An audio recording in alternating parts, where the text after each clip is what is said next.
उजवली झिका virus वाढतोय असं काही माध्यमांनी बातम्या केलेल्या आहेत, परंतु अशी वस्तुस्थिती नाही. आपण ठाणे जिल्ह्यामध्ये बघतोय, आपल्याकडे काही अशा केसेस नाही आहे.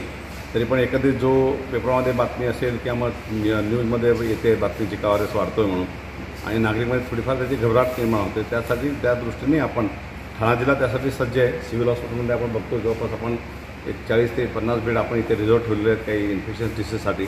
जर केसेस आले तर आपण ॲडमिट करू. काळजी करण्यासारखं नाही. झिका व्हायरस हा सिंपल व्हायरल फीवर असतो. बऱ्याच वेळी साधा डोकेदुखी, ताप, अंगदुखी, डोळे लाल होणे, अंगावर रॅश येणे ह्या सिम्पटम्स आहेत. अजून काही कॉम्प्लिकेशन होत नाही. फक्त प्रेग्नंट वुमनला झालं तर मग थोडेशा प्रॉब्लेम येतात होणाऱ्या बाळाला. तर काळजी करण्यासारखं नाही. घरी राहून ट्रीटमेंट करता येते.